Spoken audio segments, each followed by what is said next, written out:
it is imperative that we quickly address this anomaly that has resulted in numerous land disputes and proved costly when much needed economic growth has to be initiated. Kubalulekile ke ukuthi lenzaba lena isetshenzwe masinyane lese iholele ekutheni kube nemibango yemhlaba lefuthi ibanga kudule kakhulu uma sekufanele leto tindzawo tithuthukiswe bekunene. Proper demarcation and respect for boundaries of private land and Eswatini nation land needs to be enforced so that development of our communities can be speeded up and the people can derive benefit from essential services facilities.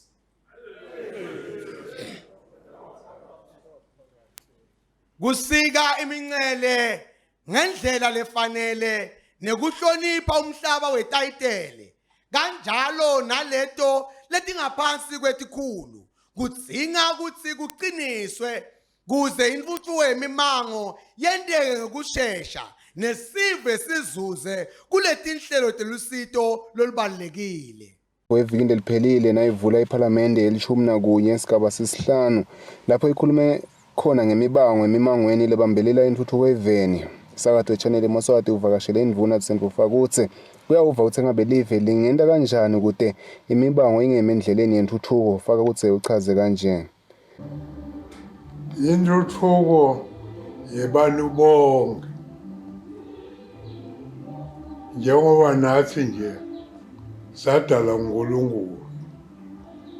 uNkulunkulu ke uma abantu benda intuthuko nayo yajabula ngoba uNkulunkulu ufuna ukuthi sende lokunhle kodwa singakwendi lokubi. Uma senda lokubi enuthukweni akajabuli uNkulunkulu. Kepha uma senda lokunhle sonke uyathokoza uNkulunkulu la kufisa lokho wasidalela lokho futhi. Ngekwenda into lembi kanti kuyintuthuko awendi kahle lokho. Awendi kahle ngoba nale Nkosi ingeke kuthathe lokho ngoba ize iNkosi ibeke tikhulu yonke umhlaba wase-Swatini wakwendela intuthuko ukuthi bantu bente lokunhle bodwa. Lobekela umsade channel Mswati ngiseluleko wagcinzi Majesty Dlamini naphiwe kuhle Dlamini sikalobamba.